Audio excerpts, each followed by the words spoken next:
The first military airstrikes on Somalia as Shabab. There is tension in the north that this same thing might happen to that Trump is on fire. What do you have to say? No, anybody that want to underrate the Igbo people now is doing that at his own detriment. Time has gone, Igbos have spread all over the world. In 88 countries of the world. 88 countries of the world. Go and check the record is there. And not only, if we don't go to nations and become dormant and adamant, we'll go there, we'll make impact, we'll contribute, we'll struggle, we'll get recognized. Go and look at the number of people that the Red Cross was able to move from the Igbo land during the Nigeria Biafra war. Most of them are billionaires scattered all over the world. Most of them are US Army, Israeli Army, Australia, Germany. Red Cross alone, they still go there, they will still write it. That we are Biafrans, we are Igbos. In case I die here, they still pass the message to their children. And some of those children now have become something else. The person that developed .com is an Igbo man. The person that were able to calculate 1 billion messages at a go in 1 second is an Igbo man. The people who are transforming science and technology all over the world, go and look at their history. I believe so. They are all Biafrans, they are all Igbos. What America will do is doing in Somalia, what is going to happen to Nigeria will be a child's play. But are you agreeing that somebody said that Benjamin Netanyahu has vowed under Donald Trump to protect the Igbos against the onslaught of these mercenaries and terrorists in Nigeria? Do you think that they can make it happen to secure the Igbo land against influx of bandits and terrorists in Nigeria? Well, the IPOB is not a terrorist organization. Igbos are not terrorists. Biafrans are not terrorists. We are not challenging anybody. We are not in contest with anything, be it religion, be it whatever. We are not in contest with anybody. What we want is existence of humanity. As simple as that. Anybody that align with that reality, we must align with it. Biafrans will align with it. The government of Biafra will align with it. The kingdom of Biafra will align with it. The foundation of Biafra will align with it. Israel stood for humanity. America stood for humanity. Biafra stands for humanity. Anything that will go against these rules, be it local or international law, will be resisted. And that is why it looks like the British, the American government under Donald Trump is signaling, given the development we saw a few days ago, where Okechukwu Okere stormed the Oval Office and had the audience of the Speaker of the United States of America, Mike Johnson, and other Republicans. They all sat together, and deliberated. Everything is pointing towards that direction. Most of the people he's appointing, look at the FBI guy, is pro-Israel. Most of the appointments he's doing now are pro-Israel. And you can see the synergy. There was a time Benjamin himself mentioned the issue of Biafra, and so the issue of Biafra is not something hidden. Benjamin has said it on several occasions, on several fora, that the ill-treatment meted on these people. Well, I can give you the personal assistant to Benjamin Netanyahu, what he's talking about Biafra in Israel today, to tell you that it is no longer funny. The world knows Biafra and understand what Biafra really means to the contribution of Africa and development of the world. But then, why did you that some Nigerians are now afraid of Biafra? Why did you that you have been not? Not concerned with Biafra, but why are they afraid of the Biafra movement, the IPOB and the leadership of the Biafra movement? The world knows that IPOB is not a terrorist organization. Whatever that interest is Gowon should be able to answer that. Unless the Gowon is pretending not to be saying the truth, he knows. Why they plan. Even when we have the Southern president under Bola Ahmed Tinubu, we still see that he is also aligning with the North to destroy the Igbo land. Why? He refused to. The Southeast was excluded from the national budget under Bola Ahmed Tinubu. Has an Igbo man killed the Yoruba man the way Andatana has killed the Yorubas? But you can see how the Southeast was excluded at the budget. All these things is what we are talking about. That the synergy, the gang up, will get to a point that it will have a red line. And I can tell you that Nigeria will happen to them.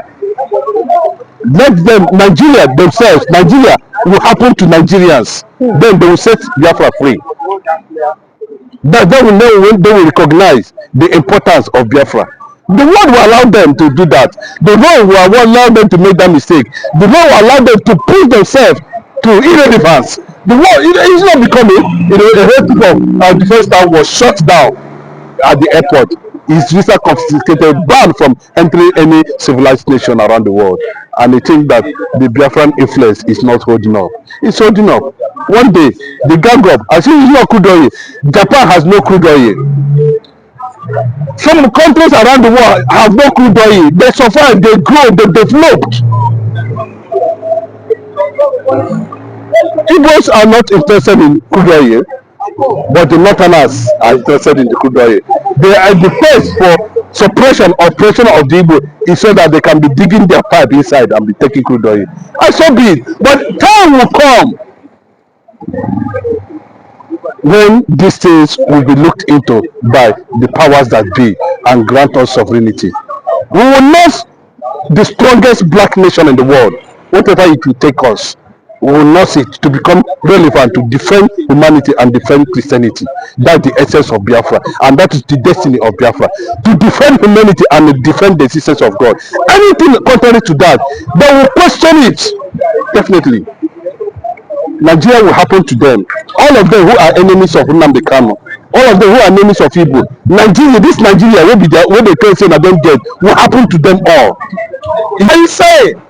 What are you saying? Before Operation Desert Storm kicks off in 2001, no, in 1990, they struck many places that are, Al-Qaeda fortress. American military service, if they go on operation, they don't miss their target. They do their key studies well, their research to make sure that there shouldn't be anything like collateral damages. They make sure that the targets are right. So this time around, they have come up with at least striking Nigeria. Why? Nigeria is Al-Qaeda, IS, Al-Shabaab fortress, northern Nigeria fortress. The region is Sambisa Forest. There are many terrorist groups working in Sambisa Forest. So this time around, Al-Qaeda fortress is in the corner, in the northeast. They are to be struck. American military strike is coming to the north, because north over the years has been infiltrated by all manner of terrorist group, and if America allows it, it means in the next 10 years, I think Africa will go down. So America is coming to reduce, actually sack all the terrorist group that are migrating into Africa from Middle East, Arab world. I think is a airstrike, military operation that will have many meaning, and it's going to change our world. Donald Trump reportedly said, told Buhari then, why are you killing Christians when he was the president of the US? Do you think that now that he has come back and he has made a Muslim ticket, that this time around he's going to make sure that the remnants of Boko Haram are being crushed in Nigeria? Do you think that Donald Trump will crush Boko Haram finally? Yes, Muslim ticket it is that has made Nigeria one of the most Al-Qaeda, ISIS, Al-Shabaab and Boko Haram, prone, at least region. Yes, a president is Muslim. Everything Islamic is not being questioned, monitored, or actually, looked into properly. They can't actually question the operation of Nakua. The reason why a particular group that's called Allah should be at least in Nigeria now, calling Allah with AK-47, simply because Allah is God given to by the Arabs, to be worshipped in Quran, in mosque. So because of that, Muslim has seen Nigeria as one of the most dangerous, terrorist stricken country in Africa now. We are prone to insecurity, of all sorts, because all manners of insurgencies, terrorist platforms are in Nigeria, doing their businesses, killing people, annihilating Christians in their large number. And America has seen this as a danger. Trump has been happy and shouting and yelling at Buhari 6, 7, 5, 4 years ago. Why are you killing Christians in Nigeria? Why are Christians being killed on daily basis? Why? Why are the Christians are dying? Why? You've seen how Boko Haram executed Bishop Ndimi of Adamawa State, because simply he was the chairman of CAN, Christians Association of Nigeria Adamawa branch. They kidnapped him, asked for many ransom. Federal government could not pay 10 kobo under Buhari because the man is a Christian. He allowed this cleric. They killed him, they beheaded him, they showed it to the whole world. And America hates that kind of policy. A policy that was just Islamic ideology driven. It has nothing to do with Christians, anything about Christianity. No. Buhari administration turned his back on that. That's why Christians died in their large number. I know many preachers, many pastors that were preaching on the street of Kaduna State, Kano State, Abuja, the Federal Capital Territory, that were hacked to the death. They were hacked to death, killed by these radicalized Muslims. So that is why we've come out to actually sensitize people that American military operation is here, and it is very, very inevitable. Nobody can stop Trump from striking all the Al-Qaeda, all the ICIS, hideout in the north. As we are closing now, the Yoruba too are Muslims, but they are very peaceful. What is the difference between the Yoruba Muslim and the ones that are practicing in the north? The ones that are practicing in the north are over radicalized. Those ones are sects. Sectarian Muslims are coming up with many strange ideologies that not even within Quran. These ideologies, they are the Islamists. They are over radicalized. They are coming up with dangerous, let me say, propaganda and agenda. I don't understand. They want to Islamize everybody. If you are not a Muslim, you are nothing. You are nobody. You are unfaithful to God. Then we begin to ask ourselves questions. We have Yoruba Muslims. They coexist with Yoruba Christians. We have Yoruba Muslims in the southwest. They coexist with Igbo Christians and other tribes within Christianity. Why is Hausa land not? Their own Muslims are different. The question is, they are Fulani Muslims. Fulani Muslims are blood drunkards. They are blood drunks in the sense that they don't see any other Muslim as a good Muslim. They are blood drunk in the sense that Fulani Muslim does not regard Yoruba Muslim. Fulani Muslim can never enter a church presided by a Yoruba imam. The numbers of people that have been killed in Benue State, killed in Plateau State, is not acceptable. That's why I'm very angry with the set of leaders that gathered yesterday to celebrate IBB. People like Gowon yesterday, they are there celebrating IBB. What are you celebrating? They are busy killing your people in your region. Don't forget that Gowon is from Middle Belt. They are killing people in Plateau, killing Benue, and you're celebrating IBB. Why are you celebrating? So with the youth, we are taking upon ourselves that if Tinubu government did not do the needful and provide security in the Middle Belt, we are going our own. We can stand as a country. Go to Europe country. Most of the countries that are countries in Europe, they don't have up to 3-4 million. But in Middle Belt, we are almost 20 million or 30 million thereabouts. So nobody should take us for granted. We don't want to care what the Sudan of Sokoto is talking. Sudan of Sokoto does not have a say to the Middle Belt. So we cannot longer put our hands and allow these people to be killing us on a daily basis. We're not the cowards. We're not the cowards. So enough is enough. We look into this Fulani headmen. We are saying to the federal government, allow everybody to have license to gun. So that these people come for us, we come for them. If the security, as I speak to you, the first 19 people that was killed in Benue State, up to this moment, nobody was be apprehended by the government security. Nobody. So should we fold our hands and allow the Fulani to wipe a whole region? Yes, guys, no. That's why I'm telling President Bola Ahmed Tinubu to the level of President Bola Ahmed. Give license to everybody. Let's hold it down. Let me attach to hold my AK-47 so that when this Fulani headmen come, I will know how to defend myself. So are you not afraid that if the president give everybody a gun, for example, the various security agencies, people may mismanage it and start using it to rob and maim their fellow citizens? Are you not afraid that the Fulani headmen that are attached to gun, are they not misusing it? Are they not using it for kidnapping? Are they using it for killing? So instead of allowing the Fulani to kill everybody, why don't you give everybody license to gun? So everybody can secure themselves. If the government cannot do the needful. The government cannot secure Nigeria. And here you are blaming Mazin Abekano who is agitating for his people. Don't forget how ESM committee existed. This is how ESM come. How Mazin Abekano organized ESM because over then under the Buhari government, which I call the president of Fulani, who was never a president of Nigeria, allowed the Fulani to hold AK-47 to be terrorizing Nigeria, whereby a Fulani will enter bush, rape women, kidnap women, and Mazin Abekano organized ESM to secure his people. And that's what they are holding him for. That he has committed treason. You could see Boko Haram. The last week CDM Musa came and said 800 Boko Haram have repented. They are in a rehabilitation center. Now after a few weeks, you see them, they disperse them to Nigeria military, Nigeria police to see the causing more harm. Infiltrate them the more. Why? We can no longer, it's no longer acceptable. We, the middle belt, we are ready to go on our own if the government cannot do the needful. But the way we are looking at the fact that why are they always targeting religious houses? They are targeting churches. They are targeting men of God like the Catholic bishops, the Anglican bishops, the pastors.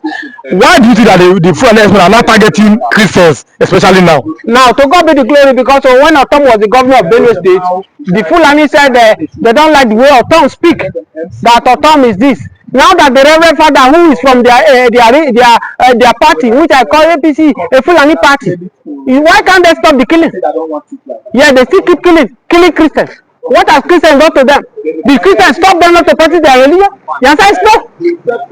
Nigeria we have religion. Everybody is a test-based religion. We have Islam, we have Muslim, we have Christian, we have religion traditionalists. Allow everyone to do their religion. Why are they coming from other different places to come and keep people in middle belt? And that's why we are saying never, no longer acceptable. Then now I'm letting you go. But are you thinking that the development may be different from Buhari? Do you think that it can curtail the activities of the Fulani S-men in the middle belt, yes, even in Yoruba land? Yes, for example, Tinubu have what it takes to curtail them, and that's why you see that one of their men of Meiti Alala is being held and being questioned. It has never been done before. But Tinubu have gathered the audacity. But one of the reasons why Tinubu does not want to go harder for them is because of 2027 election. So I believe that maybe probably is thinking that if he comes for the second tenure, he will put these people where they belong. Because they are doing more hands. All the time. That's why I keep saying it. Tell me what the offense Mazin Abekano have done that Fulani people have not done. Use my video. Can you talk?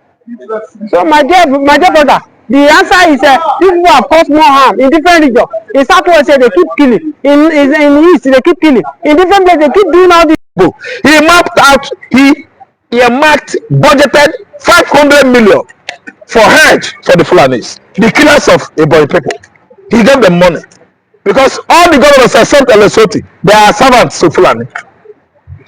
They have been doing us this injustice for over how many years now? Since 2015. Only Ngige did well. Only Obi did well. Only Lesotho did well.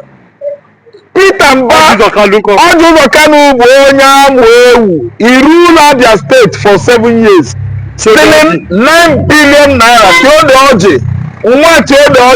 Two of them, they stole over 3 trillion naira that belongs to Abia state. And Lesotho come under 6 months, he refurbished, revamped, changed Abia state to an ultra-modern state, building Aba with ultra-modern markets, multi-purpose plazas everywhere.